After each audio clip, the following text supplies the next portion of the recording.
Sebelum lanjut ke cerita selanjutnya, yuk subscribe dan like. Absen dulu di kolom komen ya ah. Aroma kopi tubruk dan roti panggang biasanya menjadi melodi pembuka yang manis di dapur Rania. Selama 5 tahun, rutinitas ini adalah jangkar bagi kewarasannya. Rania selalu menyukai bagaimana sinar matahari pagi menyelinap masuk melalui celah gorden, menyinari wajah Aris yang sedang menyesap kopinya sambil membaca berita di tablet. Aris adalah gambaran suami ideal. Ia pendengar yang baik, pria yang selalu ingat tanggal ulang tahun mertuanya, dan laki-laki yang masih mengecup kening istrinya setiap kali hendak berangkat kerja. Namun, setiap kali kalender menunjukkan hari Jumat, atmosfer di rumah itu berubah. Seolah-olah ada kabut tipis yang menyelimuti dinding-dinding rumah mereka, membuat udara terasa lebih berat dan pembicaraan menjadi lebih singkat. Aku pulang agak lambat hari ini, Nia. Ada urusan sebentar, ujar Aris pelan. Ia tidak menatap mata Rania. Tangannya sibuk merapikan dasi di depan cermin ruang tamu. Rania, yang sedang melipat serbet di meja makan, menghentikan gerakannya. Ia tahu persis apa arti urusan sebentar itu. Sejak tahun pertama pernikahan mereka, setiap hari Jumat pukul 2 siang, Aris akan menghilang. Pria itu akan memarkir mobilnya di area parkir sebuah bank swasta yang cukup jauh dari kantornya, masuk ke dalam, dan baru keluar 1 jam kemudian dengan wajah yang tampak 10 tahun lebih tua. Bang lagi, Mas? Tanya Rania, mencoba menjaga nadanya tetap datar meskipun dadanya berdenyut. Gerakan tangan Aris terhenti sejenak. Ia menarik napas panjang, sebuah helaan yang terdengar seperti beban berat yang coba digeser. Iya. Ada yang harus diurus. Apa yang sebenarnya kamu urus di sana setiap minggu selama 5 tahun, Mas? Kita punya rekening bersama, dan aku tahu saldo di sana tidak pernah berkurang atau bertambah secara drastis setiap Jumat. Kamu punya simpanan lain. Rania akhirnya memberanikan diri untuk melangkah mendekat. Aris berbalik. Wajahnya yang biasanya hangat kini tampak seperti pualam yang dingin. Ia memegang bahu Rania. Meremasnya lembut, namun ada jarak yang tak tertembus di matanya. Nia, tolong, jangan hari ini. Ini hanya urusan administrasi lama yang belum selesai. Aku janji, ini semua untuk kebaikan kita. Kebaikan kita. Rania tertawa getir. Bagaimana bisa sesuatu yang dirahasiakan selama 5 tahun disebut untuk kebaikan kita? Setiap Jumat aku merasa seperti sedang berbagi suami dengan sebuah gedung bank. Aris tidak menjawab. Ia hanya mengecup kening Rania. Sebuah kecupan yang biasanya terasa hangat, namun kali ini terasa seperti sebuah salam perpisahan yang dipaksakan. Ia mengambil tas kerjanya dan melangkah keluar tanpa menoleh lagi. Setelah pintu tertutup, Rania terduduk di sofa. Keheningan rumah itu tiba-tiba terasa mencekik. 5 tahun pernikahan seharusnya memberikan pemahaman total, namun bagi Rania, Aris adalah sebuah buku yang beberapa halamannya sengaja direkatkan agar tidak bisa dibaca. Rania teringat awal pernikahan mereka. Aris adalah pria yang sangat transparan. Ia memberikan semua sandi ponselnya, membiarkan Rania mengelola gaji bulanannya, dan tidak pernah pulang larut tanpa alasan. Namun, ritual Jumat ini dimulai tepat 6 bulan setelah mereka menikah. Awalnya, Rania mengira itu adalah investasi rahasia atau kejutan yang sedang disiapkan Aris. Namun, kejutan apa yang membutuhkan waktu 5 tahun untuk dipersiapkan? Kecurigaan-kecurigaan buruk mulai menari di kepala Rania seperti bayangan hitam di dinding. Apakah Aris terjerat hutang judi? Apakah dia sedang diperas oleh seseorang dari masa lalunya? Atau yang paling menyakitkan, apakah ada wanita lain di luar sana yang membutuhkan setoran rutin setiap minggu? Pernah sekali, 2 tahun lalu, Rania mencoba mengikuti Aris. Ia menyewa taksi dan menunggu di seberang jalan bank tersebut. Ia melihat Aris turun dari mobil, membawa sebuah map coklat tua yang tampak kusam. Aris tidak langsung masuk ke dalam. Ia berdiri di depan pintu kaca bank, menatap langit sejenak seolah sedang mengumpulkan keberanian, lalu melangkah masuk dengan bahu yang merosot. Rania menunggu di dalam taksi dengan jantung berdebar. Ia berharap melihat Aris bertemu dengan seseorang, sehingga setidaknya ia tahu siapa musuhnya. Namun, Aris keluar sendirian. Wajahnya selalu sama setiap kali keluar dari bank itu. Pucat, lelah, dan penuh penyesalan. Hari ini, setelah Aris pergi, Rania memutuskan untuk tidak lagi menjadi istri yang penurut dan diam. Ia masuk ke dalam ruang kerja pribadi Aris, ruangan yang jarang ia masuki karena ia menghormati privasi suaminya. Ia mulai menggeledah laci-laci meja, mencari petunjuk. Ia menemukan tumpukan laporan pajak, dokumen asuransi, dan surat-surat tagihan listrik. Semuanya tampak normal. Tidak ada yang mencurigakan. Hingga jemarinya menyentuh bagian bawah laci yang terasa sedikit tidak rata. Rania menarik laci itu sepenuhnya keluar dari rangkanya. Di sana, tertempel dengan selotip, adalah sebuah kunci kecil berwarna perak dengan gantungan berbentuk huruf A. Kunci deposit box. Tangan Rania gemetar. Ia tahu bank mana yang dikunjungi Aris setiap Jumat. Kunci ini adalah bukti bahwa ada sesuatu yang disimpan Aris secara fisik di sana. Sesuatu yang lebih dari sekadar angka di layar komputer. Sesuatu yang mungkin akan mengubah hidupnya selamanya. Ia menatap kunci itu cukup lama. Ada dorongan kuat untuk segera pergi ke bank tersebut dan menuntut akses. Namun ia tahu ia tidak punya hak hukum atas nama pribadi suaminya selama Aris masih hidup. Ia hanya bisa menunggu. Menunggu Jumat demi Jumat berlalu dengan kecurigaan yang semakin menggerogoti cintanya. Rania tidak pernah menyangka bahwa misteri ini akan segera terpecahkan dengan cara yang paling brutal. Bahwa, urusan sebentar, Aris adalah sebuah penebusan yang harus dibayar dengan nyawa, dan bahwa kunci perak di tangannya adalah gerbang menuju kehancuran dunianya yang selama ini ia anggap sempurna. Sore itu, mendung mulai menggelayut di langit kota. Rania duduk di dekat jendela, memperhatikan jam yang berdetak di dinding. Pukul 14. Saat ini, Aris pasti sudah berada di dalam bank itu. Di dalam sana, di antara deretan loket dan suara mesin penghitung uang, suaminya sedang melakukan sesuatu yang tidak pernah ia bagi dengannya. Sesuatu yang disebut Aris sebagai dosa. Rania memejamkan mata, membisikkan doa yang entah ditujukan untuk siapa. Ia hanya ingin suaminya kembali dan menjadi pria yang ia kenal di hari Sabtu sampai Kamis. Namun di lubuk hatinya yang paling dalam, ia tahu bahwa sejak hari ini, ritual Jumat tidak akan pernah sama lagi. Udara di ruang tamu terasa lebih dingin dari biasanya, meskipun pendingin ruangan sudah dimatikan. Rania masih memegang kunci perak itu, memutarnya di sela jemari seolah benda kecil itu bisa bicara dan membocorkan rahasia pemiliknya. Pukul sudah menunjukkan angka 7 malam, dan Aris belum juga kembali. Biasanya, setelah dari bank, Aris akan mampir ke toko bunga atau membawa sekantong buah kesukaan Rania sebagai bentuk permintaan maaf, bisu atas sikap dinginnya di siang hari. Namun malam ini, hanya ada keheningan yang menyiksa. Ponsel Rania bergetar di atas meja. Sebuah pesan masuk dari Maya, sahabatnya sejak bangku kuliah yang selalu punya radar tajam terhadap ketidakberesan rumah tangga. Nia, aku tadi lewat depan bank pusat. Aku lihat mobil Aris masih di sana, tapi orangnya tidak ada. Kamu yakin dia hanya urusan administrasi? Sudah tahun kelima. Loh, jangan naif. Pesan itu seperti siraman bensin pada api kecurigaan yang sudah berkobar di dada Rania. Maya memang tipe orang yang skeptis. Tapi dia tidak pernah berbohong tentang apa yang dia lihat. Rania menarik napas panjang, mencoba menenangkan detak jantungnya yang mulai tak beraturan. Ia meletakkan kunci perak itu kembali ke tempat persembunyiannya di bawah laci.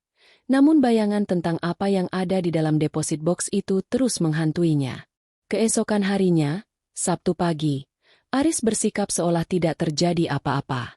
Ia membuatkan Rania pankek pisang dan memutar musik jazz kesukaan mereka. Namun, bagi Rania, setiap senyuman Aris kini tampak seperti topeng yang retak. Mas, kemarin Maya bilang dia lihat mobilmu masih di bank sampai lewat jam kantor. Apa yang kamu lakukan di sana lama sekali? Tanya Rania, mencoba terdengar santai sambil mengoleskan selai. Tangan Aris yang sedang memegang garpu tampak menegang sesaat. Ah, Maya, dia memang selalu memperhatikan hal-hal kecil, ya? Aku hanya bertemu dengan manajer bank untuk urusan penutupan akun lama. Prosesnya agak berbelit. Akun lama atas nama siapa? Kamu bilang semua akunmu sudah atas nama kita berdua. Kejar Rania. Aris meletakkan garpunya. Ia menatap Rania dengan tatapan yang sulit diartikan. Ada kelelahan yang sangat dalam di sana. Nia, bisakah kita menikmati Sabtu ini tanpa interogasi? Aku lelah bekerja sepanjang minggu. Aku hanya ingin tenang bersamamu. Kata, tenang, bagi Aris ternyata berarti, bungkam, bagi Rania. Pertengkaran kecil itu berakhir dengan keheningan panjang hingga siang hari. Merasa tidak tahan, Rania memutuskan untuk keluar rumah dan menemui Maya di sebuah kafe kecil di pusat kota. Kamu harus bertindak, Nia, ujar Maya tegas setelah mendengar semua cerita Rania. 5 tahun itu bukan waktu yang sebentar. Kalau itu investasi, harusnya kita sudah lihat hasilnya dalam bentuk rumah baru atau mobil mewah. Kalau itu hutang, tidak mungkin dia mencicil setiap Jumat secara manual seperti orang zaman dulu. Lalu menurutmu apa? Suara Rania bergetar. Maya memajukan badannya, berbisik pelan. Ada 2 kemungkinan yang paling masuk akal di dunia pria. Pertama, dia punya anak atau istri simpanan yang harus dikirimi uang tunai secara langsung agar tidak terlacak di mutasi rekening bersama kalian. Kedua, dia sedang diperas oleh seseorang dari masa lalunya. Aris tidak mungkin begitu. Mei, dia pria yang sangat lurus. Sanggah Rania. Meski hatinya mulai goyah. Pria paling lurus pun punya sudut gelap yang tidak pernah mereka tunjukkan pada istrinya. Balas Maya telak. Kenapa dia tidak mau mengajakmu? Kenapa dia selalu pucat setiap kali keluar dari sana? Itu bukan wajah orang yang sedang mengurus deposito. Nia, itu wajah orang yang sedang menanggung beban. Saran Maya sederhana namun berbahaya. Rania harus menyewa jasa detektif swasta atau setidaknya mencari tahu nomor rekening tujuan jika Aris melakukan transfer. Namun, Rania tahu Aris sangat rapi. Aris tidak pernah meninggalkan slip setoran di kantong celana atau di dalam mobil. Semua bukti selalu lenyap seolah ditelan bumi. Sepulangnya dari kafe, Rania tidak sengaja menemukan jas yang dikenakan Aris kemarin tergantung di belakang pintu kamar. Biasanya Aris langsung menaruhnya di keranjang cucian. Dengan perasaan bersalah yang besar, Rania merogoh saku jas tersebut. Ia tidak menemukan slip bank, namun jemarinya menyentuh selembar kertas kecil yang terlipat rapi. Itu adalah nota dari sebuah toko mainan kayu tradisional. Tanggalnya kemarin, Jumat sore. Barang yang dibeli, 1 set kereta kayu buatan tangan. Dunia seolah berhenti berputar bagi Rania. Mereka tidak punya anak. Aris juga tidak punya keponakan yang tinggal di kota ini. Untuk siapa kereta kayu itu? Mengapa Aris membeli mainan anak-anak setelah keluar dari bank? Imajinasi Rania mulai membangun skenario yang menyakitkan. Ia membayangkan Aris pergi ke sebuah rumah kecil di pinggiran kota, disambut oleh seorang anak laki-laki yang memanggilnya ayah, dan seorang wanita yang menyambutnya dengan pelukan yang seharusnya menjadi milik Rania. Air mata mulai menggenang di pelupuk matanya. Malam itu, saat Aris sedang mandi, Rania mencoba memeriksa ponsel suaminya. Meskipun ia tahu sandinya, ia jarang sekali melakukan ini karena ia percaya pada privasi.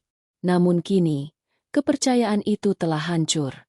Ia mencari nama-nama asing di daftar kontak, mencari pesan-pesan tersembunyi. Tidak ada. Semuanya bersih. Aris terlalu pintar. Atau mungkin Rania yang terlalu paranoid. Namun, di folder catatan, ia menemukan 1 baris angka yang hanya terdiri dari 10 digit, tanpa nama, tanpa penjelasan. Di bawahnya ada tulisan kecil. Penebusan, minggu ke-260. 260 minggu. Jika dibagi dengan jumlah minggu dalam setahun, hasilnya adalah tepat 5 tahun. Rania menutup mulutnya dengan tangan agar isakannya tidak terdengar sampai ke kamar mandi. 5 tahun. Ritual itu telah berlangsung selama masa pernikahan mereka. Aris menganggap apapun yang dilakukannya di bank itu sebagai penebusan. Apa dosa yang begitu besar sehingga membutuhkan waktu 5 tahun untuk menebusnya? Dan mengapa mainan kereta kayu itu menjadi bagian dari penebusan tersebut? Saat Aris keluar dari kamar mandi dengan handuk yang melilit pinggangnya, ia melihat Rania duduk di tepi tempat tidur dengan wajah sembab. Nia? Ada apa?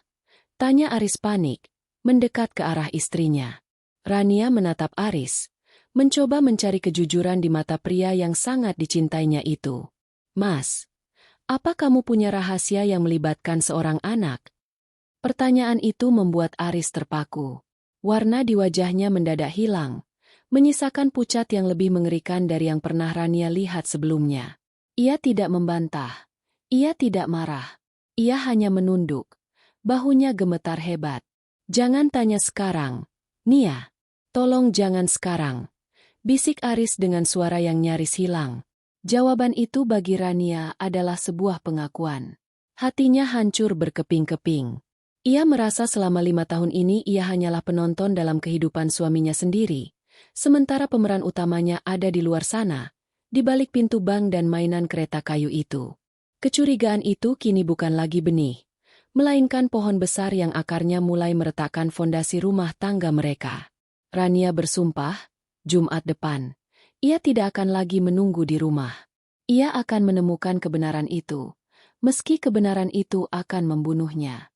Minggu berikutnya terasa seperti berjalan di atas hamparan pecahan kaca bagi Rania. Setiap percakapan terasa hambar. Setiap sentuhan terasa canggung. Ironisnya, ketegangan ini memuncak tepat di pekan mereka seharusnya merayakan sesuatu yang besar. 5 tahun pernikahan. Sebuah tonggak sejarah yang seharusnya dirayakan dengan tawa dan rencana masa depan. Kini tertutup awan hitam yang dibawa oleh urusan Jumat, Aris. Aris mencoba memperbaiki suasana. Ia memesan meja di sebuah restoran fine dining yang sangat sulit didapatkan aksesnya. Ia mengenakan setelan jas terbaiknya, sementara Rania mengenakan gaun merah tua yang dibeli Aris tahun lalu. Di bawah lampu kristal yang berkilau, mereka tampak seperti pasangan sampul majalah. Namun, di balik riasan wajahnya yang sempurna, mata Rania terus mencari-cari kebohongan di balik senyum suaminya. Selamat ulang tahun pernikahan yang kelima, sayang. Ujar Aris sambil mengangkat gelas kristal berisi jus anggur. Terima kasih sudah bertahan denganku, meski aku tahu aku bukan pria yang mudah dimengerti. Rania tidak langsung mengangkat gelasnya. Ia menatap Aris lurus-lurus. Kenapa kamu bilang, bertahan, Mas? Seolah-olah pernikahan ini adalah sebuah beban yang aku pikul, bukan kebahagiaan yang kita bagi.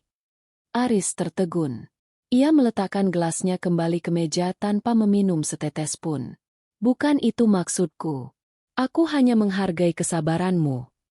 Kesabaranku soal apa? Soal absennya kamu setiap Jumat? Soal mainan kereta kayu yang kamu beli minggu lalu? Atau soal penebusan minggu ke-260 yang kamu tulis di ponselmu? Suara Rania meninggi, membuat beberapa tamu di meja sebelah menoleh. Ia tidak peduli lagi pada etika atau kemewahan tempat itu. Rasa sakitnya sudah meluap. Wajah Aris berubah menjadi kaku. Nama-nama yang biasanya disebut dengan kasih sayang kini terasa seperti senjata. Kamu memeriksa ponselku, Nia, dan menggeledah jas pribadiku. Aku istrimu, Aris. Selama 5 tahun aku memberikan seluruh hidupku. Tapi kamu menyisakan satu sudut gelap yang tidak boleh kusentuh. Kamu bicara tentang penebusan seolah-olah kamu adalah seorang kriminal. Siapa anak itu? Siapa wanita yang kamu temui setiap Jumat setelah dari bank? Tidak ada wanita lain. Nia, demi Tuhan, tidak ada istri simpanan atau apapun yang kamu bayangkan. Aris membalas dengan bisikan yang tajam. Suaranya bergetar karena emosi yang tertahan. Lalu apa? Kalau bukan wanita, kalau bukan anak haram, kenapa kamu harus sembunyi-sembunyi? Kenapa kamu terlihat seperti orang mati setiap kali pulang dari bank itu? Katakan padaku sekarang, atau aku akan pergi dari restoran ini dan tidak akan pernah kembali ke rumah kita. Air mata Rania jatuh, merusak riasan yang sudah dipersiapkannya selama berjam-jam. Restoran mewah itu tiba-tiba terasa seperti penjara yang pengap. Aris menunduk. Tangannya yang berada di atas meja mengepal hingga buku-buku jarinya memutih. Ia tampak sedang berperang dengan dirinya sendiri. Ada rahasia yang ingin ia muntahkan, namun ada ketakutan yang lebih besar yang menahannya. Ia takut jika ia bicara, Rania tidak akan pernah memandangnya dengan cara yang sama lagi. Ia takut cinta di mata Rania akan berubah menjadi rasa jijik. Aku melakukan ini untuk kita, Nia, bisik Aris akhirnya. Agar kutukan masa laluku tidak menimpamu. Agar kita bisa hidup tenang. Hidup tenang macam apa yang dibangun di atas kebohongan? Rania berdiri, mengambil tas tangannya. Kamu selalu bilang, suatu saat kamu akan mengerti. Tapi, suatu saat, itu tidak pernah datang. Kamu egois, Aris. Kamu memikul bebanmu sendiri dan membiarkan aku mati perlahan karena rasa curiga. Nia, tunggu. Aris mencoba menahan tangan istrinya. Namun Rania menepisnya dengan kasar. Jangan sentuh aku sebelum kamu siap membawa aku ke bank itu hari Jumat depan. Kalau kamu tidak bisa membiarkan aku masuk ke duniamu, maka tidak ada tempat bagimu di duniaku. Rania melangkah keluar dari restoran, meninggalkan makan malam mahal yang bahkan belum sempat mereka cicipi. Ia memanggil taksi dan menangis sepanjang jalan pulang. Sesampainya di rumah, ia mengunci diri di kamar tamu, mengabaikan ketukan pintu dan permohonan maaf Aris dari balik pintu kayu itu. Malam itu, mereka tidur di bawah atap yang sama namun di benua yang berbeda. Aris duduk di ruang kerja, menatapi kunci perak yang ternyata sudah berpindah tempat. Ia tahu Rania telah menemukannya. Ia mengambil sebuah pena dan mulai menulis di secari kertas. Sebuah surat yang tidak pernah ia sangka akan menjadi pesan terakhirnya. Keesokan paginya, suasana rumah terasa sangat sunyi. Aris berangkat kerja lebih awal tanpa pamit, meninggalkan sebuah kotak kecil di meja makan berisi kalung permata yang sangat indah. Namun bagi Rania, perhiasan itu terasa seperti suap untuk membungkam mulutnya. Hari itu adalah hari Kamis. Rania sudah membulatkan tekad. Jika besok Aris pergi ke bank lagi dan tetap tutup mulut, ia akan benar-benar mengemasi barang-barangnya. Ia tidak tahu bahwa takdir punya rencana lain yang lebih kejam. Malam harinya, Aris pulang larut malam. Ia tampak sangat lelah. Namun ia masuk ke kamar tamu tempat Rania berada. Ia tidak masuk sepenuhnya, hanya berdiri di ambang pintu. Nia, panggilnya lembut. Rania yang sedang membaca buku tidak menoleh. Aku mencintaimu. Lebih dari apapun di dunia ini. Suatu hari, tolong ingat bahwa semua yang kulakukan, sesakit apapun itu, adalah karena aku ingin menjadi pria yang layak untuk bersamamu. Rania masih diam, membeku. Ia ingin berbalik dan memeluk Aris, tapi gengsinya menahan. Ia pikir itu hanyalah kalimat puitis Aris untuk merayunya kembali. Ia tidak menyadari bahwa itu adalah kalimat pamit. Selamat malam, Nia. Ujar Aris pelan sebelum menutup pintu. Itu adalah kata-kata terakhir yang didengar Rania dari mulut suaminya. Esok paginya, Jumat yang menentukan itu tiba, namun bukan dengan jawaban yang Rania cari melalui lisan, melainkan melalui raungan sirene ambulan dan panggilan telepon dari rumah sakit yang mengabarkan bahwa mobil Aris hancur dihantam truk saat ia baru saja keluar dari area parkir bank tersebut. Dunia Rania tidak hanya retak. Dunia itu meledak menjadi jutaan kepingan yang tak mungkin disatukan kembali. Jumat pukul 2 siang biasanya adalah saat di mana kemarahan Rania memuncak. Namun hari ini, kemarahan itu digantikan oleh kehampaan yang mengerikan. Saat telepon dari rumah sakit pusat berdering, Rania sedang mencengkeram kunci perak itu di ruang tamu, bersiap untuk membuntuti Aris. Suara di seberang telepon terdengar sangat jauh, seperti berasal dari bawah air. Keluarga Bapak Aris Dirgantara, mohon segera ke bagian gawat darurat. Ada kecelakaan fatal. Rania tidak ingat bagaimana ia sampai ke rumah sakit.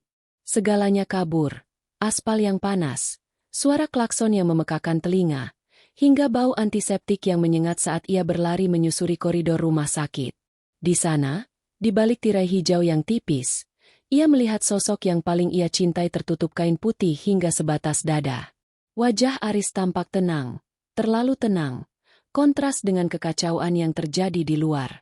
Mobilnya dihantam truk bermuatan berat tepat saat keluar dari area bank. Jelas seorang polisi dengan nada simpati yang datar. Beliau meninggal di tempat. Kami menemukan ini di saku jasnya. Polisi itu menyerahkan sebuah kantong plastik klip berisi barang-barang pribadi Aris, sebuah ponsel yang layarnya retak 1000, dompet kulit yang lecet, dan sebuah slip setoran bank yang masih basah oleh noda merah yang tidak ingin Rania kenali. Dunia Rania runtuh. Kehancurannya begitu total hingga ia bahkan tidak bisa berteriak. Ia jatuh terduduk di lantai rumah sakit yang dingin, memeluk kantong plastik itu ke dadanya.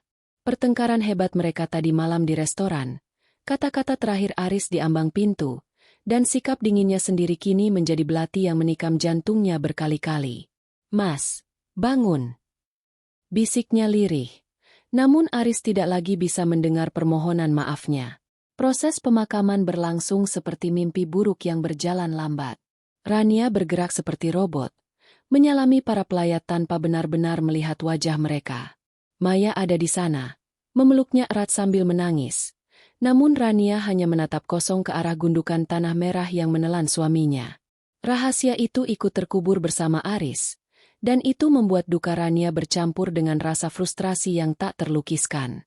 3 hari setelah pemakaman, rumah mereka terasa seperti kuburan kedua. Sunyi dan dingin. Rania duduk di lantai ruang kerja Aris, dikelilingi oleh barang-barang peninggalan suaminya. Ia teringat pada kunci perak yang ia temukan tempo hari. Dengan tangan gemetar, ia mengambil kunci itu dan mulai menggeledah kembali setiap sudut ruangan. Kali ini, ia menemukan sesuatu yang terlewatkan sebelumnya. Di balik bingkai foto pernikahan besar mereka yang tergantung di dinding, foto di mana mereka berdua tampak sangat bahagia tanpa beban, ada sebuah amplop coklat tipis yang ditempel dengan selotip kuat. Rania menarik amplop itu. Di dalamnya terdapat tumpukan slip setoran bank selama 5 tahun terakhir. Rania membukanya satu persatu. Setiap hari Jumat, Aris menyetorkan jumlah yang hampir sama, 3 juta rupiah. Jika dikalikan dengan 5 tahun, jumlahnya fantastis. Namun yang membuat jantung Rania berhenti berdetak bukanlah jumlah uangnya, melainkan nama penerima yang tertera di sana. Bukan atas nama seorang wanita. Bukan pula atas nama seorang anak. Penerimanya adalah Yayasan Cahaya Harapan, sebuah panti asuhan dan rehabilitasi di luar kota, dengan catatan tambahan di setiap slip. Untuk biaya hidup terapi Bayu. Rania mengerutkan kening. Siapa Bayu? Kenapa Aris harus membiayai anak ini secara rahasia dan menyebutnya sebagai penebusan? Kenapa tidak melalui rekening resmi jika itu hanya sekadar sumbangan amal? Rania kemudian memeriksa ponsel Aris yang sudah diperbaiki layarnya. Ia mencari folder tersembunyi. Di sana, ia menemukan sebuah foto yang diambil 6 tahun lalu. Tepat beberapa bulan sebelum mereka menikah. Foto itu memperlihatkan sebuah mobil. Mobil lama Aris yang dulu katanya dijual karena sudah tua, dalam kondisi hancur di bagian depan. Di samping foto itu, ada tangkapan layar berita lokal dengan judul, "Kecelakaan tabrak lari di Jalan Lintas Timur, sepasang suami istri tewas, seorang balita luka berat." Napas Rania tercekat. Ia ingat Aris pernah bercerita tentang kecelakaan kecil yang membuatnya trauma menyetir di malam hari. Tapi Aris selalu bilang bahwa tidak ada korban jiwa. Aris bilang ia hanya menabrak pembatas jalan. Di bawah folder foto itu, ada sebuah draft pesan yang tidak pernah dikirimkan kepada Rania. Isinya pendek namun menghancurkan. "Nia, setiap kali aku menatap matamu yang tulus, aku merasa seperti pencuri. Aku mencuri kebahagiaan ini dari seorang anak kecil yang orang tuanya kurenggut di malam hujan itu. Hukum mungkin melepaskanku karena kurangnya bukti. Tapi Tuhan tidak pernah tidur. Jumat adalah hari di mana aku harus menatap dosaku, agar aku tidak lupa bahwa aku tidak pantas dicintai sesempurna ini." Rania merosot ke lantai. Air mata yang sejak tadi tertahan kini tumpah tak terkendali. Ia bukan sedang dikhianati oleh wanita lain. Ia dikhianati oleh rasa bersalah suaminya sendiri yang begitu besar, hingga Aris memilih untuk memikulnya dalam kegelapan. Setiap hari Jumat, Aris tidak pergi untuk bersenang-senang. Ia pergi untuk membayar harga atas sebuah nyawa. Ia pergi untuk memastikan anak bernama Bayu itu bisa tetap hidup, meski Aris sendiri harus mati perlahan di dalam batinnya. Rania menggenggam kunci perak itu erat-erat hingga telapak tangannya memerah. Kunci ini adalah kunci safe deposit box di bank tersebut. Masih ada satu potongan teka-teki lagi yang belum terbuka. Apa yang disimpan Aris di sana selain uang dan rasa bersalah? Besok adalah hari Jumat pertama tanpa Aris. Dan Rania tahu, ia harus datang ke bank itu. Bukan sebagai istri yang cemburu, melainkan sebagai saksi dari sebuah rahasia yang telah menghancurkan, sekaligus menjelaskan, siapa sebenarnya pria yang ia nikahi selama 5 tahun ini. Jumat itu datang dengan langit yang mendung, seolah-olah alam semesta turut berkabung atas apa yang telah hilang.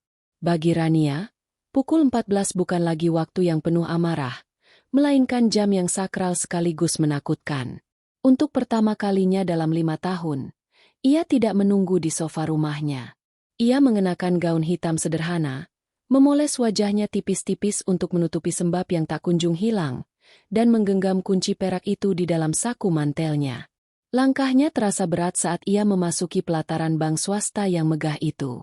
Gedung ini adalah saksi bisu atas pelarian Aris setiap minggu.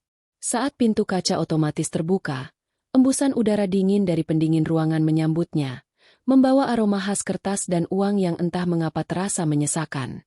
Rania berjalan menuju meja customer service. Ia menunjukkan surat kematian Aris, buku nikah, dan kunci perak yang ia temukan. Petugas bank, seorang wanita parubaya dengan kacamata yang bertengger di ujung hidung, menatap dokumen-dokumen itu sejenak, lalu menatap Rania dengan pandangan yang sulit diartikan. "Ibu istri dari Bapak Aris?" tanya petugas itu pelan. "Iya, saya istrinya," jawab Rania. Suaranya sedikit bergetar. "Mohon tunggu sebentar, Bu. Bapak Aris sudah meninggalkan instruksi khusus untuk akses safe deposit box ini jika terjadi sesuatu padanya." Petugas itu berdiri dan meminta Rania mengikutinya menuju ruang bawah tanah. Mereka melewati lorong-lorong sunyi dengan pengamanan ketat, hingga sampai di sebuah pintu baja tebal yang hanya bisa dibuka dengan kode dan kunci ganda. Di dalam sana, deretan loket logam kecil berjajar rapi, menyimpan ribuan rahasia orang-orang yang tak ingin jejaknya terendus dunia luar. "Kotak nomor 402, gumam petugas itu. Saat kunci diputar dan kotak logam itu ditarik keluar, Rania merasa seolah jantungnya berhenti berdetak. Petugas bank itu kemudian meninggalkan Rania sendirian di ruangan kecil kedap suara, agar ia memiliki privasi. Rania membuka tutup kotak logam itu. Di atasnya, tidak ada tumpukan uang atau perhiasan mewah. Yang pertama ia lihat adalah sebuah kotak kayu kecil yang dikerjakan dengan tangan, mirip dengan mainan kereta kayu yang ia temukan di jas Aris tempo hari, namun ini lebih kecil, berbentuk kotak musik. Di samping kotak musik itu, ada sebuah amplop besar berwarna putih yang tertulis dengan tulisan tangan Aris yang rapi. "Untuk Rania, jika aku tak lagi bisa menjelaskan." Dengan tangan gemetar, Rania membuka amplop itu. Isinya bukan hanya surat, melainkan kumpulan dokumen yang selama ini menjadi hantu dalam pernikahan mereka. Ada sebuah akta kelahiran anak, namun namanya bukan Aris sebagai ayah kandungnya. Nama yang tertera adalah Bayu Pratama, dengan nama orang tua kandung yang sudah dicoret dengan garis hitam tebal bertuliskan, "Wafat." Rania membaca surat dari Aris. Setiap kata terasa seperti sayatan di hatinya. "Nia, maafkan aku. Aku pengecut karena tidak pernah berani mengatakan ini padamu. 6 tahun lalu, di malam hujan yang paling gelap dalam hidupku, aku mengemudi dalam keadaan lelah. Aku tidak melihat motor itu menyeberang. Aku menabrak mereka. Pasangan suami istri itu meninggal di tempat, tapi anak mereka yang masih bayi selamat meskipun kakinya mengalami cedera permanen." Rania menutup mulutnya, menahan isakan yang mulai pecah. "Aku melarikan diri, Nia." Ketakutan menyergapku. Polisi tidak pernah menemukanku karena saksi mata sangat minim. Tapi sejak hari itu, jiwaku mati. Aku menemukan Bayu di panti asuhan setahun kemudian. Sejak saat itu, setiap Jumat, aku ke bank ini untuk memastikan biaya terapinya aman. Aku mengasuransikan diriku secara besar-besaran dengan Bayu dan kamu sebagai ahli warisnya. Kotak musik di dalam ini adalah untuknya. Aku berjanji akan memberikan itu di ulang tahunnya yang ke-7, tapi sepertinya aku tidak akan sampai di sana." Rania meraih kotak musik itu. Saat ia memutar tuasnya, melodi lembut, Nina Bobo, mengalun di ruangan sempit itu. Di dalam kotak musik, Ada sebuah foto kecil yang memperlihatkan Aris sedang menggendong seorang anak laki-laki dengan penyangga kaki besi. Aris tersenyum dalam foto itu, namun matanya memancarkan kesedihan yang tak terlukiskan. Senyuman yang selama ini Rania anggap sebagai kebahagiaan rumah tangga mereka, ternyata adalah topeng dari rasa bersalah yang tak berujung. Rania menyadari satu hal yang lebih menyakitkan. Aris tidak pernah berhenti mencintainya, namun Aris juga tidak pernah merasa layak untuk bahagia bersamanya. Setiap ciuman, setiap tawa, dan setiap momen indah selama 5 tahun ini selalu dibayangi oleh bayangan anak yang kehilangan orang tuanya karena kelalaian Aris. Di dasar kotak logam itu, Rania menemukan satu benda lagi. Sebuah paspor atas namanya sendiri dan tiket perjalanan ke sebuah kota kecil di Jawa Tengah, tempat panti asuhan Bayu berada. Aris sudah menyiapkan segalanya. Ia ingin Rania tahu. Namun ia ingin Rania tahu saat ia sudah tidak ada lagi untuk melihat kekecewaan di mata istrinya. "Kamu bukan penjahat, Mas, kamu hanya pria yang hancur," bisik Rania di tengah tangisnya. Ia memeluk kotak kayu itu erat-erat. Kecurigaannya tentang wanita lain, tentang pengkhianatan cinta, kini terasa sangat remeh dibandingkan dengan beban moral yang dipikul Aris sendirian. Dunia Rania memang hancur, namun kehancuran ini membawa kejernihan yang menyakitkan. Petugas ban mengetuk pintu perlahan, menandakan waktu kunjungan sudah habis. Rania menghapus air matanya, berdiri dengan sisa-sisa kekuatannya. Ia memasukkan kembali dokumen-dokumen itu ke dalam tasnya, namun ia tetap menggenggam kotak musik kayu tersebut. Saat ia keluar dari bank, matahari mulai mengintip dari balik awan. Rania menatap ke arah jalan raya, tempat di mana hidup Aris berakhir tepat seminggu yang lalu. Ia tahu apa yang harus ia lakukan sekarang. Ritual Jumat Aris belum berakhir. Ritual itu kini berpindah ke pundaknya. Rania tidak akan pulang ke rumah yang sepi. Ia akan menuju stasiun. Ia akan mencari anak bernama Bayu itu. Ia ingin melihat dengan matanya sendiri dosa yang selama ini suaminya tebus dengan seluruh sisa hidupnya. Kereta api senja itu melaju membelah hamparan sawah yang mulai menguning. Namun pikiran Rania tetap terpaku pada isi safe deposit box yang baru saja ia buka. Di pangkuannya, sebuah tas kulit berisi dokumen-dokumen yang selama ini menjadi rahasia gelap Aris terasa sangat berat, seolah memikul beban dosa suaminya. Rania menatap keluar jendela, pada pantulan wajahnya sendiri yang tampak kuyu. Di tangannya, ia memegang selembar kertas kusam yang ia temukan di balik akta kelahiran Bayu. Itu adalah alamat sebuah panti asuhan bernama Panti Asuhan Kasih Bunda yang terletak di sebuah kota kecil, jauh dari hiruk-pikuk Jakarta. Bayu Pratama, gumam Rania lirih. Nama itu kini bergema di kepalanya seperti lonceng kematian. Selama 5 tahun, ia mencurigai adanya wanita lain. Ia membayangkan skenario perselingkuhan yang klise, di mana suaminya membagi cinta dan harta. Namun kenyataannya jauh lebih mengerikan dan lebih mulia di saat yang sama. Aris tidak sedang membagi cinta, ia sedang mencicil nyawa. Sesampainya di stasiun kota tujuan, udara dingin pegunungan langsung menusuk tulang. Rania memanggil taksi dan memberikan alamat tersebut. Sepanjang perjalanan, jantungnya berdegup kencang. Ia takut. Ia takut pada apa yang akan ia temukan. Apakah ia sanggup menatap wajah anak yang orang tuanya telah direnggut oleh pria yang ia cintai? Apakah ia sanggup menerima kenyataan bahwa kebahagiaan rumah tangganya selama ini dibangun di atas fondasi rasa bersalah yang berdarah? Taksi berhenti di depan sebuah bangunan tua bercat putih yang mulai mengelupas. Pagar besinya berkarat, namun halaman depannya bersih dengan bunga-bunga krisan yang mekar indah. Sebuah papan kayu bertuliskan, Panti Asuhan Kasih Bunda, menyambutnya dengan sunyi. Rania melangkah masuk dengan kaki gemetar. Di teras, seorang wanita parubaya dengan kacamata bulat sedang membacakan buku untuk sekumpulan anak-anak. Saat melihat Rania, wanita itu berdiri dan tersenyum ramah, namun senyumnya memudar saat melihat gurat duka yang mendalam di wajah Rania. "Selamat sore. Ada yang bisa saya bantu, Ibu?" tanya wanita itu lembut. Saya istri dari Aris Dirgantara." Suara Rania nyaris hilang. Mendengar nama Aris, ekspresi wanita itu berubah drastis. Matanya membelalak. Lalu ia segera mendekat dan memegang tangan Rania. Ibu Rania? Oh, Tuhan. Pak Aris sering bercerita tentang ibu. Tapi, kenapa ibu datang sendiri? Dan kenapa wajah ibu? Mas Aris sudah meninggal, Bu. Potong Rania cepat. Karena ia tahu jika ia menunggu sedetik saja, keberaniannya akan menguap. Wanita itu, yang kemudian memperkenalkan diri sebagai Ibu Lastri, pengasuh utama panti, tampak sangat terpukul. Ia menuntun Rania masuk ke dalam ruang tamunya yang sederhana.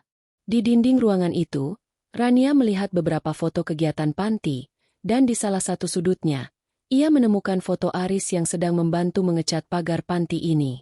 Aris tampak begitu lelah namun tersenyum lepas. Senyum yang tidak pernah Rania lihat di rumah. Pak Aris adalah malaikat kami selama 5 tahun ini, Bu Rania, ujar Ibu Lastri sambil menyeka air mata. Tanpa bantuan rutinnya setiap Jumat, kami mungkin sudah digusur. Beliau tidak hanya memberi uang, tapi juga memastikan Bayu mendapatkan terapi kaki terbaik. Boleh saya bertemu dengan Bayu? Tanya Rania. Ibu Lastri ragu sejenak, lalu mengangguk. Bayu sedang di belakang, di taman rehabilitasi.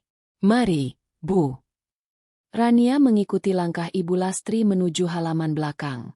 Di sana, di bawah pohon mangga yang rindang, seorang anak laki-laki berusia sekitar 6 tahun sedang berusaha berjalan menggunakan penyangga besi di kedua kakinya. Ia tampak berkeringat. Wajahnya menunjukkan konsentrasi penuh.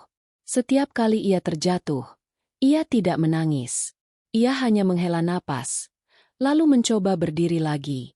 Itu Bayu, bisik Ibu Lastri. Dia kehilangan orang tuanya dalam kecelakaan 6 tahun lalu.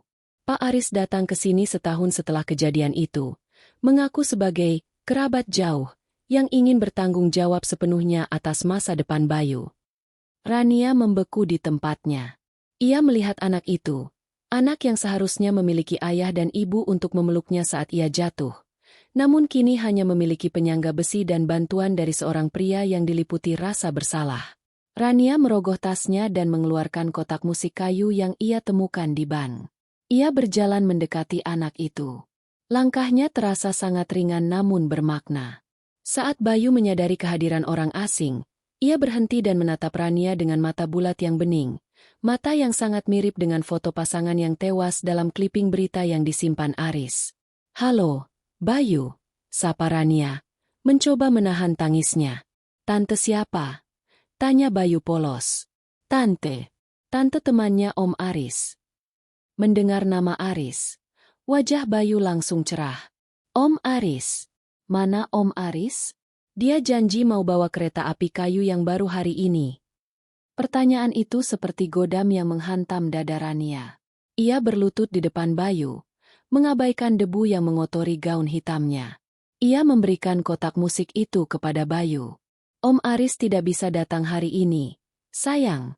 Tapi dia menitipkan ini untukmu. Dia bilang, kamu harus terus belajar jalan supaya nanti bisa mengejar kereta api itu. Bayu menerima kotak musik itu dengan mata berbinar. Saat ia memutar tuasnya dan melodi, Nina Bobo, terdengar. Anak itu tersenyum lebar. Ini lagu yang sering dinyanyikan Om Aris kalau aku sedang terapi kaki dan merasa sakit. Rania menutup matanya. Di detik itu, dunianya yang hancur mulai tersusun kembali dengan cara yang berbeda. Ia menyadari bahwa selama 5 tahun ini, ia mungkin kehilangan sosok suami yang transparan. Namun dunia mendapatkan sosok pria yang mencoba memperbaiki apa yang telah ia rusak dengan segala cara yang ia punya. Namun, pengakuan Ibu Lastri berikutnya membuat Rania benar-benar terpaku. Ibu Rania, ada satu hal yang Pak Aris selalu pesan pada saya. Beliau bilang, jika suatu saat dia tidak datang lagi, artinya dia sudah menjemput hukuman yang seharusnya dia terima sejak lama. Dan dia menitipkan surat ini untuk Ibu, yang hanya boleh saya berikan jika Ibu datang ke sini mencari Bayu. Ibu Lastri menyerahkan sebuah amplop hitam yang tersegel rapat. Di depannya tertulis, hukuman terakhirku. Rania gemetar. Apalagi yang disembunyikan Aris? Apakah kematiannya di hari Jumat itu bukan sekadar kecelakaan biasa? Angin pegunungan yang berembus masuk melalui jendela ruang tamu panti asuhan terasa semakin menusuk.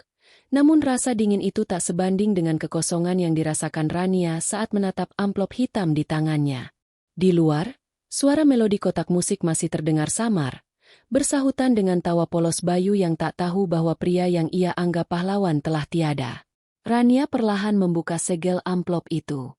Di dalamnya terdapat selembar surat dengan tulisan tangan yang tampak terburu-buru, tertanggal tepat 1 hari sebelum Aris meninggal. Nia, jika surat ini sampai ke tanganmu di panti ini, artinya aku telah kalah dalam peperangan melawan diriku sendiri. Selama 5 tahun, aku mencoba membangun surga kecil di rumah kita, sementara aku tahu aku layak berada di neraka. Aku tidak pernah bercerita padamu bahwa malam kecelakaan itu, aku tidak hanya sekadar lelah.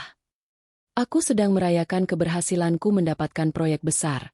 Aku minum terlalu banyak, dan aku memacu mobil dengan kecepatan yang tidak masuk akal. Aku sombong, Nia, dan kesombonganku telah membunuh 2 nyawa yang tak bersalah. Napas Rania tercekat. Jadi, itu bukan sekadar kecelakaan karena kelalaian biasa. Itu adalah kejahatan.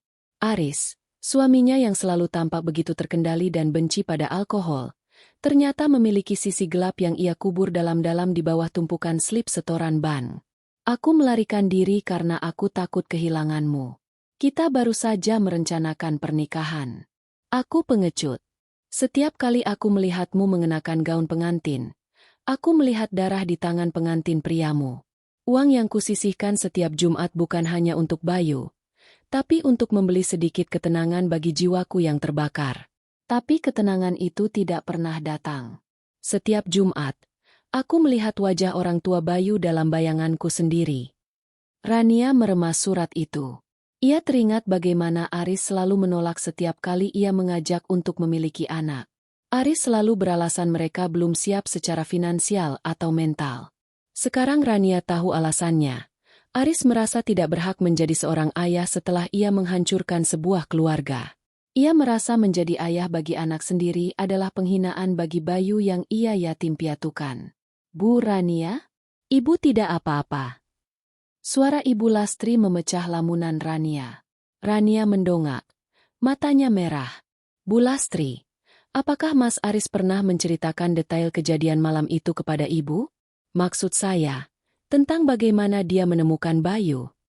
Ibu Lastri menghela napas panjang. Ia duduk di samping Rania dan menggenggam tangannya. Pak Aris tidak pernah bercerita detailnya.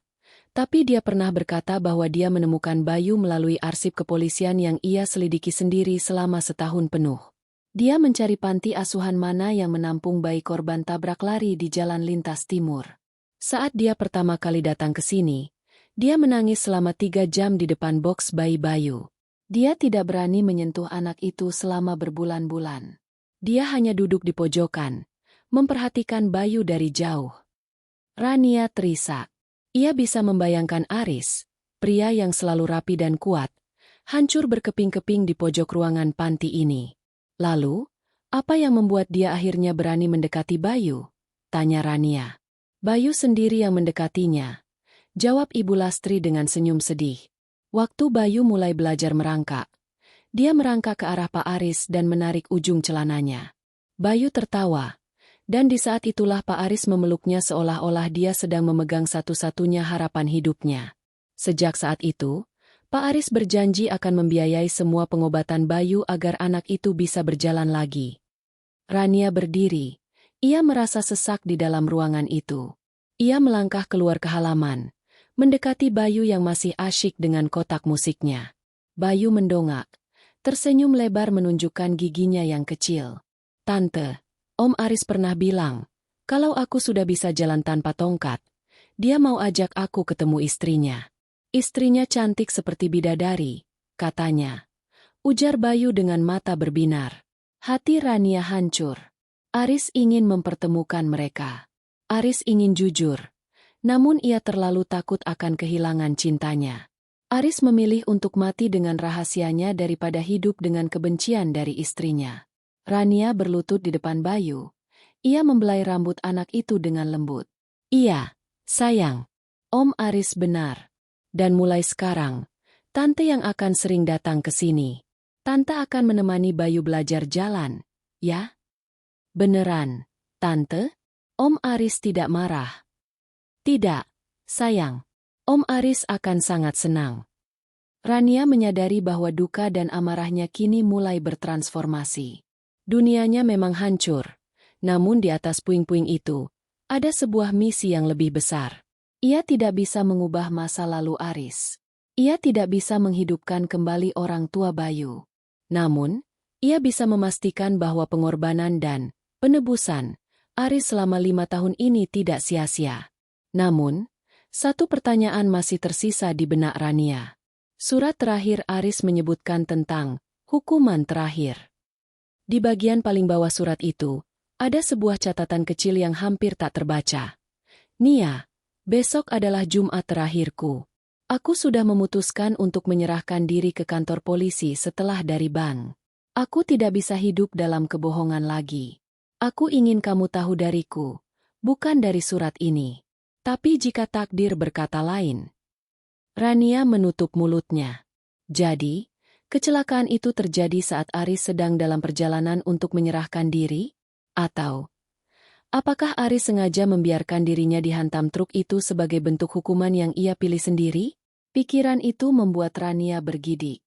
Ia menatap ke langit yang mulai gelap. Misteri di balik ritual Jumat. Suaminya jauh lebih dalam dari sekadar uang atau perselingkuhan. Ini adalah drama tentang sebuah jiwa yang mencoba merangkak keluar dari kegelapan, namun terhenti tepat di garis akhir. Malam di panti asuhan itu terasa begitu panjang. Setelah Bayu terlelap dengan kotak musik yang masih tergeletak di samping bantalnya, Rania duduk di beranda bersama Ibu Lastri. Surat, hukuman terakhir, itu masih ia genggam. Ujung-ujungnya mulai lecek karena remasan tangan Rania yang tak henti-hentinya gemetar. Kalimat terakhir Aris tentang niat menyerahkan diri terus berputar di kepalanya seperti kaset rusak. Bu Lastri. Suara Rania memecah kesunyian malam yang hanya diisi oleh suara jangkrik. Apakah di hari Jumat terakhir itu, Mas Aris bersikap berbeda saat menelepon atau datang ke sini? Ibu Lastri terdiam sejenak, menatap kosong ke arah taman yang gelap. Dia tidak menelepon di hari Jumat itu, Bu Rania. Tapi hari Kamis malam, dia mengirimkan pesan singkat. Isinya hanya titipan agar saya menjaga Bayu baik-baik, dan dia bilang dia akan pergi jauh, untuk waktu yang lama, jadi dia sudah mentransfer dana cadangan untuk panti untuk 1 tahun ke depan. Rania memejamkan mata. Dana cadangan untuk 1 tahun. Itu bukan sekadar perencanaan keuangan, itu adalah persiapan perpisahan. Dia ingin menyerahkan diri, Bu, bisik Rania. Dia ingin mengakui tabrak lari 6 tahun lalu itu. Ibu Lastri tersentak, menutup mulutnya dengan tangan. Sebagai pengasuh yang selama ini hanya tahu Aris adalah donatur baik hati, kenyataan ini menghantamnya dengan keras. Namun, bagi Rania, ada teka-teki yang lebih gelap. Jika Aris ingin menyerahkan diri, mengapa ia justru berakhir di bawah kolong truk dalam kondisi yang begitu mengerikan? Keesokan paginya, Rania berpamitan pada Bayu. Ia berjanji akan segera kembali. Namun ada sesuatu yang harus ia selesaikan di kota tempat kecelakaan itu terjadi. Ia tidak bisa hidup dalam spekulasi. Ia perlu tahu apakah suaminya mati sebagai seorang martir yang malang, atau seorang pria yang memutuskan untuk menghakimi dirinya sendiri karena tak sanggup menghadapi penghakiman dunia. Sesampainya di Jakarta, Rania tidak pulang ke rumah. Ia langsung menuju kantor polisi tempat kasus kecelakaan Aris ditangani. Ia menemui Pak Hendra, petugas yang pertama kali memberikan barang-barang pribadi Aris kepadanya. Pak Hendra, saya ingin menanyakan tentang hasil olah TKP kecelakaan suami saya, ujar Rania tanpa basa-basi. Pak Hendra tampak ragu, namun ia membuka map berkas di hadapannya. Kecelakaan itu murni karena truk mengalami remblong, Bu Rania. Supir truknya sudah kami tahan. Tapi, petugas itu menggantung kalimatnya. Tapi apa, Pak? Ada sesuatu yang mengganjal di rekaman CCTV ban. Mobil suami ibu sudah berada di jalur yang benar untuk keluar. Namun, saat truk itu meluncur tak terkendali dari arah lawan, suami ibu dia tidak melakukan upaya menghindar. Tidak ada bekas rem dari ban mobilnya. Malah, dalam rekaman yang sangat buram, Terlihat seolah-olah dia melepaskan setir dan menutup matanya tepat sebelum benturan terjadi. Dunia Rania seolah berhenti berputar. Penjelasan itu adalah konfirmasi dari ketakutan terbesarnya. Aris tidak sedang berjuang untuk hidup. Dia sedang menunggu untuk mati. Dia menyerah, bisik Rania lirih. Kami menganggapnya sebagai reaksi syok karena trauma, Bu. Tambah Pak Hendra mencoba menghibur. Banyak orang membeku saat melihat maut di depan mata. Rania hanya mengangguk lemah. Namun di dalam hatinya ia tahu kebenarannya. Aris tidak membeku karena takut. Aris membeku karena ia merasa itulah akhir yang pantas untuknya. Di hari ia memutuskan untuk menyerahkan diri, hari di mana ia akan kehilangan harga dirinya, kehilangan Rania, dan kehilangan kebebasannya, takdir memberinya jalan keluar yang lebih absolut. Dan Aris mengambilnya. Rania keluar dari kantor polisi dengan kaki yang terasa seperti kapas. Ia berjalan tanpa tujuan hingga sampai di sebuah taman kota yang sepi. Ia duduk di salah satu bangku, membuka kembali surat Aris. Kini, ia memahami segalanya. 5 tahun pernikahan mereka adalah 5 tahun di mana Aris mencoba menyeimbangkan neraka di dalam hatinya dengan menciptakan surga bagi Rania. Setiap senyum manis, setiap pelukan hangat, dan setiap kado yang Aris berikan adalah upaya putus asa untuk mengumpulkan poin kebaikan, sebelum ia akhirnya menyerah pada rasa bersalahnya. Rania merasa hancur. Namun ada rasa iba yang luar biasa besar menyapu amarahnya.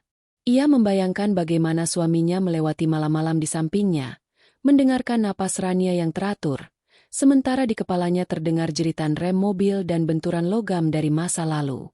Bagaimana Aris harus bersandiwara setiap hari Jumat, berpura-pura menjadi suami yang misterius padahal ia sedang membasuh luka seorang anak yang ia lukai. Kamu terlalu keras pada dirimu sendiri, Mas. Isak Rania. Ia teringat betapa ia sering mengeluh tentang ritual Jumat itu. Betapa ia sering menuduh Aris berselingkuh. Betapa ia memberikan tekanan pada Aris untuk jujur, tanpa menyadari bahwa kejujuran itu adalah beban yang terlalu berat untuk dipikul oleh cinta mereka. Rania mengambil ponselnya. Ia membuka galeri foto. Ada satu video singkat saat mereka merayakan ulang tahun Rania tahun lalu. Aris sedang meniup lilin, dan sebelum meniupnya, Aris berbisik sangat pelan, yang baru sekarang Rania sadari maknanya. Semoga kamu selalu bahagia, Nia, meski tanpa aku. Itu bukan sekadar doa, itu adalah wasiat. Rania menghapus air matanya. Ia berdiri dengan bahu yang lebih tegak. Jika Aris menghabiskan 5 tahun terakhirnya untuk menebus dosa, maka Rania akan menghabiskan sisa hidupnya untuk memvalidasi penebusan itu. Ia tidak akan membiarkan kematian Aris menjadi akhir yang sia-sia. Langkah pertama adalah menemui pengacara keluarga. Ada harta warisan dan asuransi jiwa yang ditinggalkan Aris. Rania tahu kemana uang itu harus mengalir. Bukan ke rekening tabungannya untuk kemewahan, melainkan untuk masa depan seorang anak laki-laki yang kini menjadi satu-satunya jembatan antara dirinya dan almarhum suaminya. Namun, sebelum itu, ada satu tempat lagi yang harus ia kunjungi. Tempat di mana kecelakaan 6 tahun lalu itu terjadi. Tempat di mana segalanya dimulai. Dan tempat di mana Rania harus melepaskan dendamnya pada masa lalu suaminya. Perjalanan menuju jalan lintas timur terasa seperti menelusuri lorong waktu yang kelam. Rania mengemudi sendirian, melewati jalanan aspal yang panjang dan lurus, diapit oleh hutan karet yang rapat. Di tangannya terdapat koordinat lokasi kecelakaan 6 tahun lalu, titik di mana hidup Aris berhenti secara emosional, jauh sebelum fisiknya benar-benar hancur di depan bank itu. Setelah berkendara selama 3 jam, Rania sampai di sebuah tikungan tajam yang menanjak. Di sisi jalan, terdapat sebuah pohon besar dengan bekas luka di batangnya yang sudah mengering dan tertutup lumut. Di bawah pohon itulah, Aris pernah menghancurkan sebuah keluarga. Rania turun dari mobil. Ia membawa seikat bunga krisan putih. Angin pegunungan yang lembab meniup rambutnya, membawa aroma tanah basah yang persis seperti yang digambarkan Aris dalam suratnya. Ia melangkah menuju tepi jurang kecil di sisi jalan. Disinilah kamu kehilangan dirimu, Mas, bisik Rania pada kesunyian. Saat ia sedang meletakkan bunga di bawah pohon itu, Seorang pria tua yang sedang mencari rumput di sekitar sana menghampirinya. Pria itu menatap Rania dengan penuh selidik, lalu menatap bunga krisan di tanah. Mencari siapa, Neng? Keluarga korban kecelakaan motor dulu? Tanya pria itu dengan suara serak. Rania tertegun. Bapak tahu tentang kejadian itu. Pria itu mengangguk pelan sembari menyandarkan aritnya. Siapa yang bisa lupa? Malam itu hujan badai. Saya yang pertama kali lari ke sini setelah mendengar dentuman keras. Saya melihat sebuah mobil hitam melaju pergi dengan kencang, meninggalkan motor yang hancur berkeping-keping. Kasihan suami istri itu meninggal di tempat. Tapi bayinya selamat karena didekap erat oleh ibunya. Air mata Rania jatuh tanpa bisa dibendung. Bapak melihat mobilnya. Hanya sekilas. Tapi yang membuat saya heran bukan mobil yang pergi itu. Neng. Pria tua itu menatap Rania dalam-dalam. Setahun kemudian, ada seorang pria muda sering datang ke sini. Setiap Jumat sore, dia duduk di bawah pohon ini selama berjam-jam. Kadang dia menangis. Kadang dia hanya diam menatap aspal. Dia yang memasang nisan kecil tanpa nama di sana. Sebelum akhirnya nisan itu hilang terseret air hujan. Rania menoleh ke arah yang ditunjuk pria itu. Ada bekas galian kecil yang kini sudah rata dengan tanah. Ternyata, ritual Jumat Aris bukan hanya tentang uang di bank.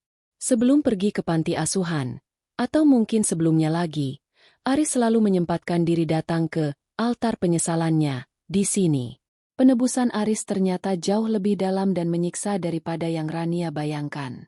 Pria itu telah memenjara dirinya sendiri dalam rutinitas duka selama 260 minggu.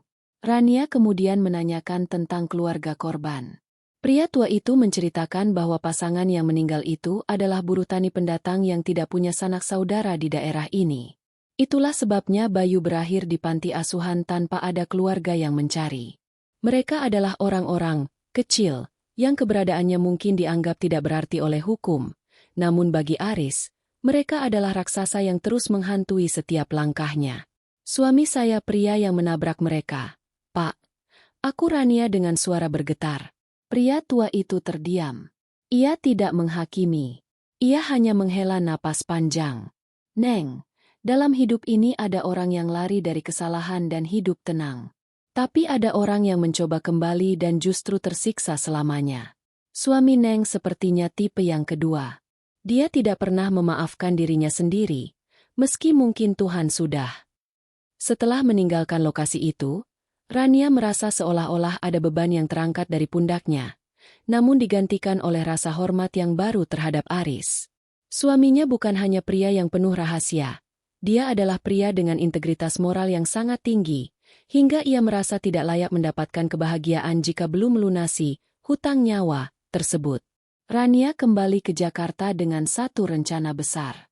Ia menemui pengacara asuransi Aris. Terungkaplah fakta yang lebih mengejutkan. Aris telah mengatur agar polis asuransi jiwanya yang bernilai miliaran rupiah dibagi menjadi dua. Setengah untuk Rania, dan setengahnya lagi dimasukkan ke dalam trust fund, dana perwalian, atas nama Bayu Pratama yang hanya bisa dicairkan untuk keperluan medis dan pendidikan hingga anak itu dewasa. Pak Aris sangat spesifik. Bu Rania, ujar sang pengacara. Beliau meminta agar ibu yang menjadi pengawas dana tersebut. Beliau menuliskan dalam wasiatnya bahwa ibu adalah satu-satunya orang yang beliau percayai untuk memastikan Bayu mendapatkan kehidupan yang layak. Rania menatap dokumen itu. Di sana, Aris menuliskan satu kalimat pendek di kolom catatan tambahan. Nia, tolong selesaikan apa yang tidak sanggup ku selesaikan dengan tanganku yang kotor ini. Rania menyadari bahwa Aris telah merencanakan kepergiannya dengan sangat rapi. Ia tahu bahwa cepat atau lambat, beban itu akan menghancurkannya, dan ia ingin memastikan bahwa saat hari itu tiba, baik Rania maupun Bayu tidak akan terlantar. Dunia Rania memang hancur karena kematian Aris, namun di tengah puing-puing itu, ia menemukan sebuah tujuan hidup baru. Ia bukan lagi sekadar janda yang meratapi nasib.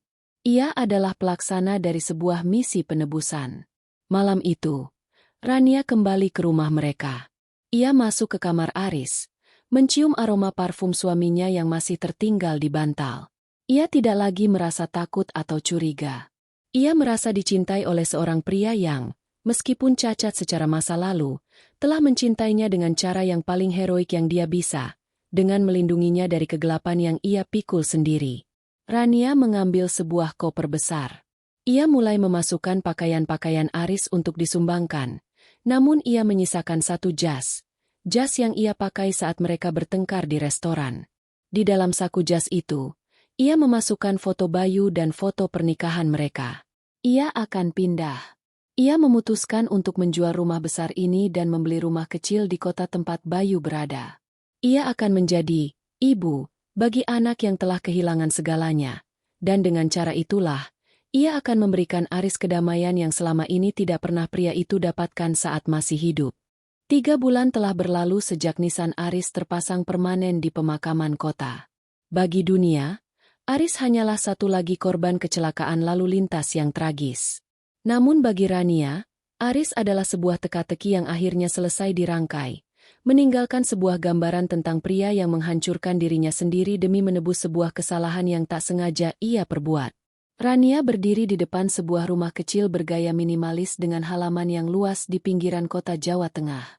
Rumah itu tidak semegah rumah mereka di Jakarta, namun memiliki jendela-jendela besar yang membiarkan cahaya matahari masuk tanpa penghalang. Di halamannya, kini terpasang sepasang palang sejajar kayu, alat bantu jalan yang baru saja dipasang pagi tadi. Tante Rania, lihat, aku bisa 3 langkah tanpa pegangan. Suara cempreng itu membuyarkan lamunan Rania. Ia menoleh dan melihat Bayu, dengan wajah yang memerah karena semangat, berdiri gemetar di antara palang kayu itu. Kakinya yang dulu kaku kini tampak lebih kuat berkat terapi intensif yang dibayayai oleh dana perwalian Aris. Rania bertepuk tangan. Air mata haru menggenang di sudut matanya. Hebat, Bayu. 3 langkah lagi. Lalu kita makan es krim coklat. Setuju? Setuju, teriak Bayu riang. Rania telah memutuskan untuk menetap di sini. Ia menjual rumah penuh kenangan pahit di Jakarta dan menggunakan sebagian hasilnya untuk membantu merenovasi panti asuhan kasih bunda. Sementara sisanya ia gunakan untuk memulai hidup baru sebagai orang tua asuh Bayu.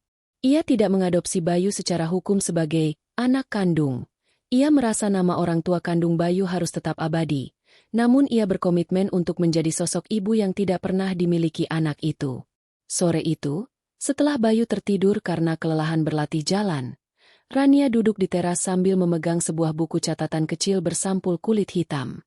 Itu adalah buku harian Aris yang ia temukan di bagian paling dalam safe deposit box saat ia melakukan kunjungan terakhir ke bank untuk menutup akun suaminya. Ia membuka halaman terakhir yang tertulis 1 jam sebelum Aris berangkat ke bank pada Jumat terakhirnya. Nia, jika kamu membaca ini, artinya aku sudah tidak lagi memiliki rahasia. Aku tidak tahu apakah kamu akan membenciku atau mengasihaniku. Tapi satu hal yang perlu kamu tahu, setiap kali aku melihat Bayu tersenyum, aku melihat cahaya yang dulu kupadamkan mulai menyala kembali. Dan setiap kali aku melihatmu, aku melihat alasan mengapa aku masih ingin menjadi orang baik, meski tanganku penuh noda. Jika Tuhan mengizinkan, aku ingin sekali saja melihat kalian berdua duduk di satu meja makan yang sama, tanpa ada rasa takut di hatiku. Rania mengusap tulisan itu. Keinginan Aris terkabul, meski dengan cara yang menyakitkan. Mereka kini berada di satu meja makan, hanya saja kursi Aris kosong secara fisik, namun penuh secara kehadiran. Rania menyadari bahwa selama 5 tahun pernikahannya, ia sering merasa kesepian meskipun Aris ada di sampingnya. Kini, ironisnya, ia merasa sangat dekat dengan suaminya meskipun pria itu sudah tiada. Ia memahami setiap kerutan di dahi Aris, setiap desah napas beratnya di malam hari, dan setiap alasan di balik ketidakinginan Aris untuk memiliki anak. Aris tidak sedang menghukum Rania. Dia sedang menjalankan ibadah penebusan yang sangat sunyi. Tiba-tiba, ponsel Rania berdering. Sebuah panggilan dari pengacara di Jakarta. Halo, Bu Rania. Saya hanya ingin mengabarkan bahwa proses pengalihan aset yayasan atas nama Bayu sudah selesai. Selain itu, ada surat dari kepolisian. Kasus tabrak lari 6 tahun lalu resmi ditutup sebagai tersangka meninggal dunia. Nama Pak Aris tercatat sebagai pelaku yang memberikan pengakuan melalui wasiatnya. "Terima kasih, Pak," ujar Rania tenang. Ada kelegaan saat mendengar nama Aris akhirnya tercatat dalam berkas kepolisian. Bukan karena Rania bangga suaminya seorang pelaku tabrak lari, tapi karena Aris akhirnya mendapatkan apa yang paling ia inginkan, kebenaran yang terungkap. Aris tidak lagi lari. Namanya kini bersanding dengan tanggung jawabnya. Rania melangkah masuk ke dalam rumah, menuju sebuah meja kecil di sudut ruang tamu yang ia fungsikan sebagai sudut kenangan. Di sana ada foto Aris yang sedang tertawa, foto Bayu saat bayi, dan sebuah miniatur kereta api kayu, mainan terakhir yang dibeli Aris. Ia menyalakan sebuah lilin aromaterapi. Harum cendana memenuhi ruangan, menciptakan suasana damai. Rania merasa bahwa ritual Jumat, yang dulu ia benci, kini telah berubah menjadi ritual kehidupan. Setiap Jumat, ia kini membawa Bayu ke makam Aris untuk menabur bunga, lalu mereka akan pergi ke panti asuhan untuk membantu anak-anak lain. Dunia Rania yang dulu hancur berkeping-keping kini telah disusun kembali. Memang tidak lagi sama. Ada retakan di sana-sini, ada bekas luka yang tidak akan pernah hilang. Namun, retakan itu kini diisi oleh emas kasih sayang, seperti seni kintsugi dari Jepang, di mana benda yang pecah menjadi lebih indah karena diperbaiki dengan logam mulia. "Mas," bisik Rania sambil menatap foto Aris. "Kamu sudah membayar semuanya. Sekarang, tidurlah dengan tenang. Bayu sudah bisa berjalan, dan aku sudah memaafkanmu sejak hari pertama aku tahu alasanmu ke bank itu." Malam turun dengan lembut di kota kecil itu. Di dalam kamar, Bayu mengigau kecil dalam tidurnya, menyebut kata "ayah" untuk pertama kalinya. Rania tersenyum, menyelimuti anak itu, dan menatap ke arah bulan yang bersinar terang. Ia tahu, di suatu tempat di sana, Aris akhirnya bisa melepaskan setirnya, menutup matanya, dan benar-benar beristirahat tanpa harus merasa takut pada hari Jumat lagi.